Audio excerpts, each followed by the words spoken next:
One of the most powerful deterrents we have to violent crime is the death penalty.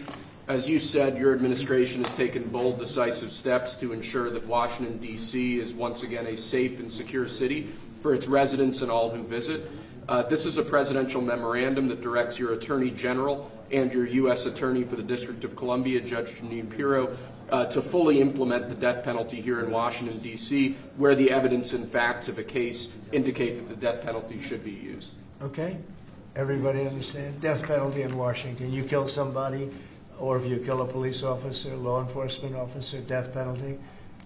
And hopefully there won't be that. So again, it's way down. I mean, we have had week after week after week where we haven't had a murder. I said that the other day in front of the president of Poland. The press was here, and I said, ladies and gentlemen, I'd like to announce that Washington, D.C. has not had a death in 4 weeks, a murder. And he looked at me and goes, is that good or bad? You know, he said, what kind of a place is this? But it's true for years. I mean, every week, essentially, somebody got killed or more than one. And this is a very safe city right now.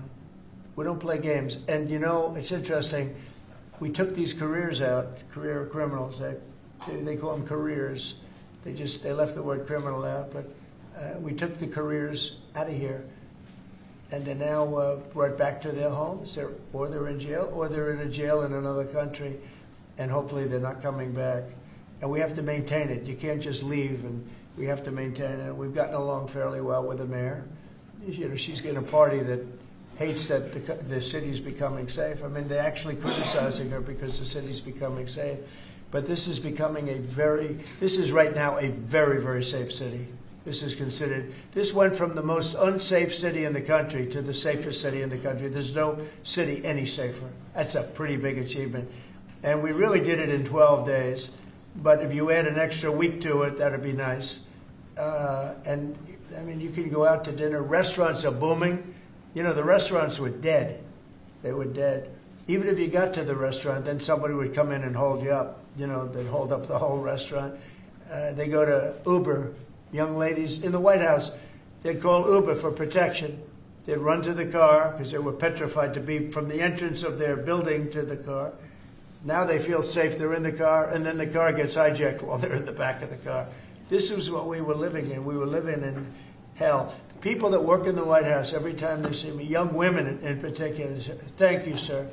And I don't even ask them about what. I know exactly. I made their lives. Now they're living in a beautiful, glamorous place called Washington, D.C. with no crime, and that's the way it should be. Okay? This is the death penalty for somebody that kills people in Washington, D.C. I think it's capital. It's a very interesting capital punishment, capital city. Right? It's capital. But this is our capital city. We can't allow that to happen. People come in from Iowa to look at the Lincoln Memorial and they end up getting killed. It doesn't happen anymore. It's not going to happen. And if it does happen, it's the death penalty for the person that did it. And this goes into effect. Yes, sir. Right? Pam, is that right? Could you speak a little bit about that? Yes, sir. Not only are we seeking it in Washington, D.C., but all over the country again. And as you saw very recently, we are now moving the inmates who were on death row, who Joe Biden or the auto pen commuted their sentences off of death row. We're moving them to supermax facilities where they will be treated like they're on death row for the rest of their lives, President Trump. Okay, that's a big statement. Thank you very much.